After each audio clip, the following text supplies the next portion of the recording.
Hello and welcome back everyone. About 3 years ago I started a project to build a Tailstock Digital Readout for my lathe.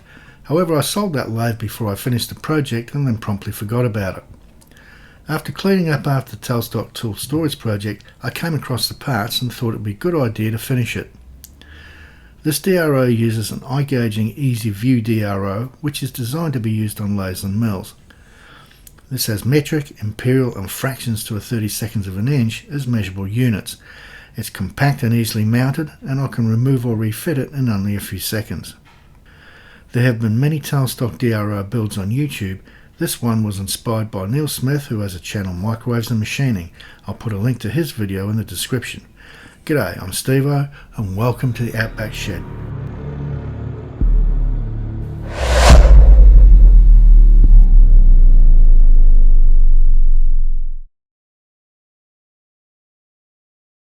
I found the original concept drawing I did back in 2022 and made some modifications to allow it to fit the Toolmaster. As I want this to be easy to remove and refit, I'll be using magnets to hold the reader and DRO head to the tailstock. I will also need a quill ring to hold the magnet for the reader scale.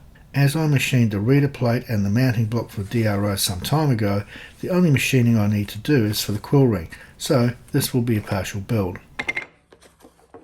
The DRO kit is available in several lengths from 6 to 36 inches. For this project, I'll be using a 6-inch scale. All the required hardware to install the unit is included in the kit. It even comes with batteries.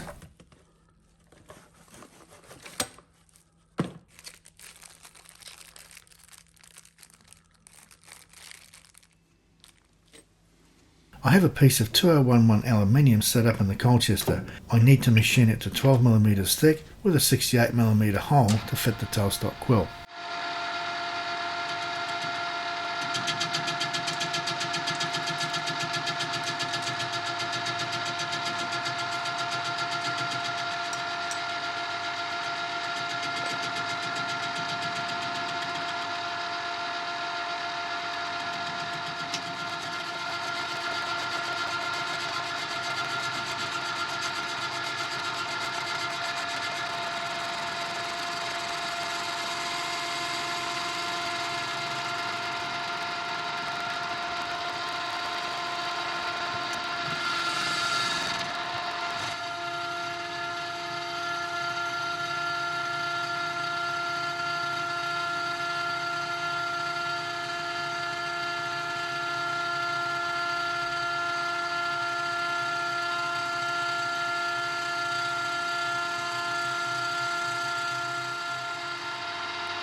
These T and GG inserts cut very well and leave a mirror finish, as you can see in the reflection, but the swarf is horrible.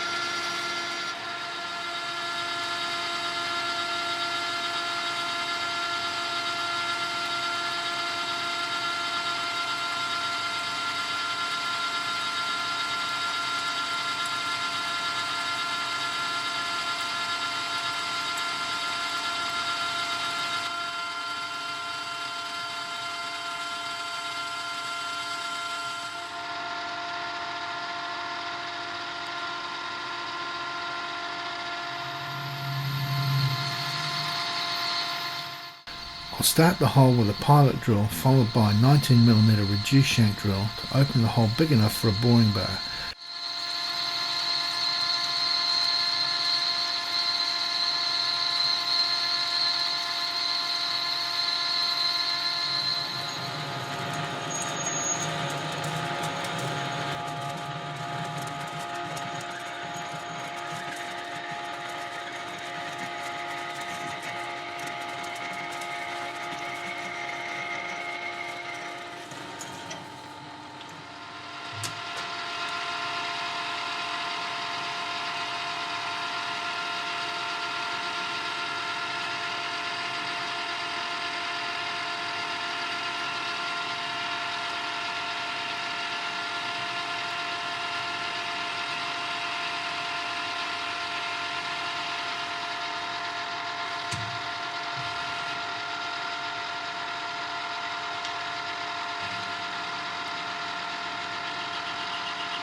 I'm running the lathe at only 210 RPM and I can see some build up occurring on the cutting edge.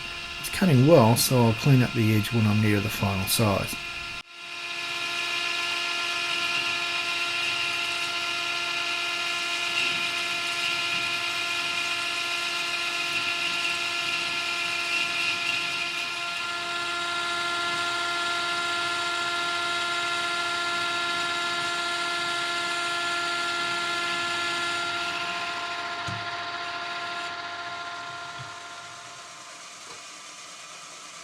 I used the ring to centre the mill spindle over the rotary table. Then, off camera, I machined a clamp to hold the ring. This consists of a base plate with a 68mm step to locate the ring and a top clamp so I can bolt it together and hold it in the 3-jaw chuck.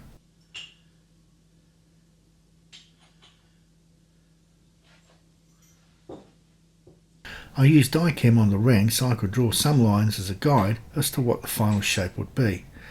I'll cut the profile using an old 8mm long series end mill, which unfortunately has seen better days.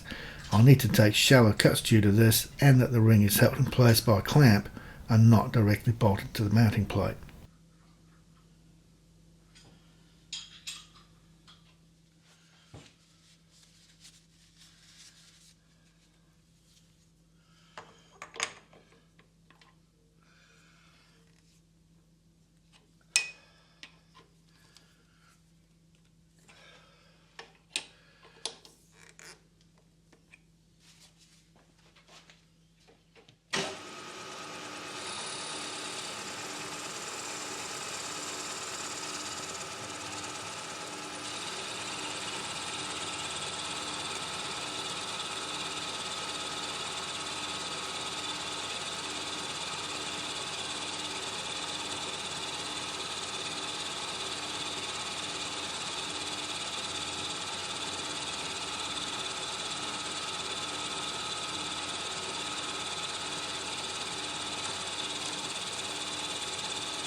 Final cut and the waste piece is separated from the ring.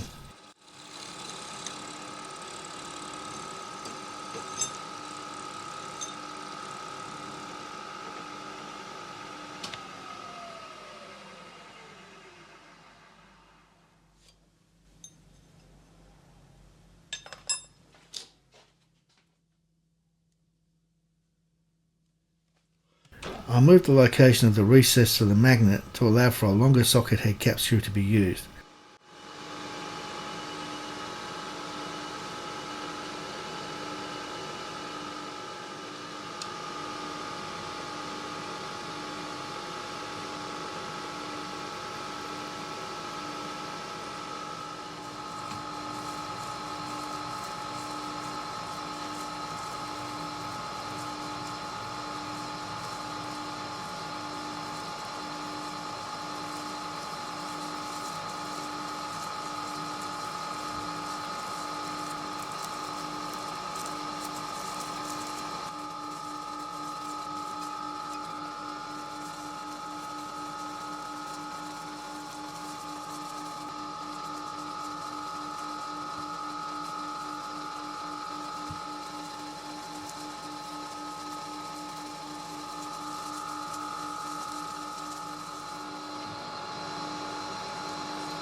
The magnet sits just proud of the surface of the ring to allow the reader to stick to it without damaging the paint finish.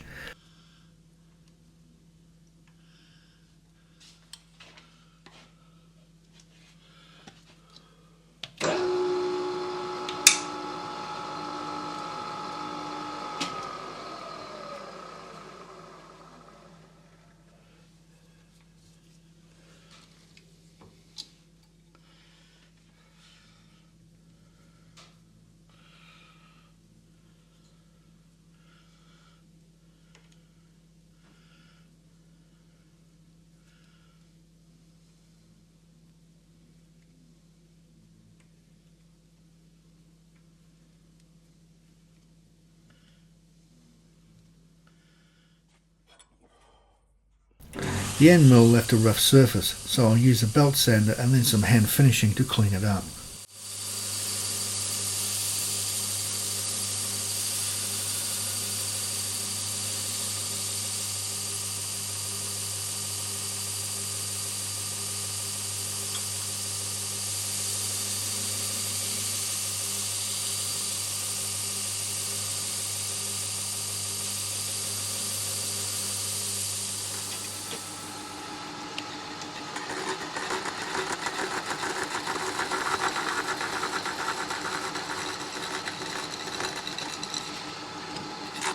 Next, I need to split the ring for the clamp.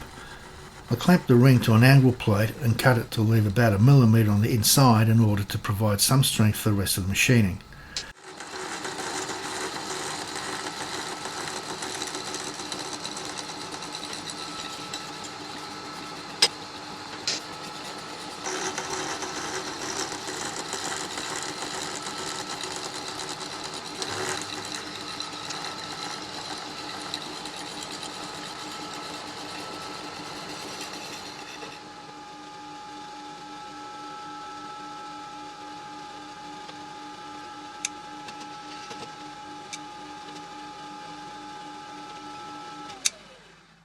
After centering the spindle, I'll counterbore a hole for the socket head cap screw, then cut an M6 thread.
Yep, that fits well.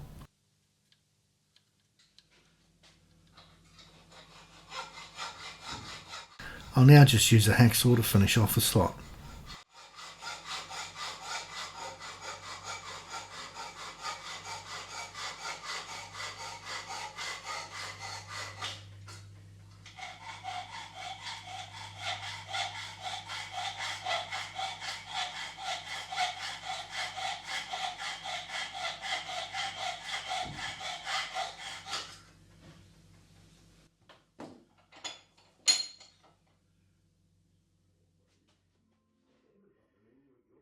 I applied a coat of paint to match the lathe and it's ready to assemble. The magnet is held in place with an M3 countersink screw.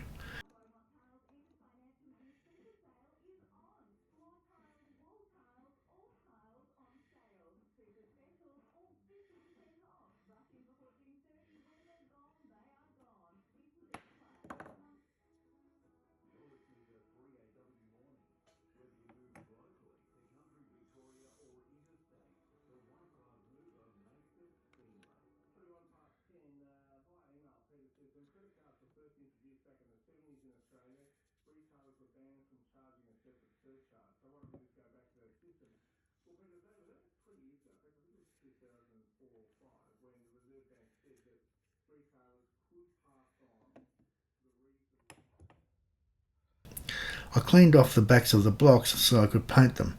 So I now need to stick some new cloth over the magnets. I'm using billiard cloth. This has a nice raised nap, so it will provide protection to the paint finish on the tailstock. However, it will need to be cleaned off with an air gun each time it's removed and reinstalled, as the magnets will attract swarf. The cloth is glued to the blocks with contact adhesive.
A final trim after the adhesive is set and the build is complete.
The ring is a good fit on the quill and is locked in place with a cap screw.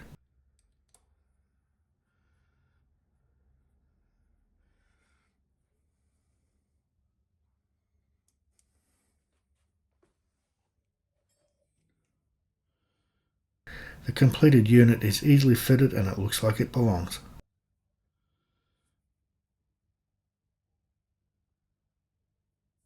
Comparing it to a dial indicator, there's a difference of 0.02mm over 10mm length. I'll put that down to cosine error as I didn't use an indicator to set the indicator. I'm very happy with the build, but I do need to find a way to shorten that USB cable. The fractions are not what I would call accurate, as the unit only measures down to 30 seconds. 64ths would have been nice. A big shout to all who have done similar builds and put them on YouTube, and especially to Neil from Microwaves and Machining. I hope you liked this video and enjoyed the build, and maybe got some ideas if you're looking to install the DRO in your tailstock. Don't forget to give this video a like and subscribe to my channel if you haven't already. Thanks for watching. Be productive, be creative, but most importantly, be safe in your shed. I'll catch you next time.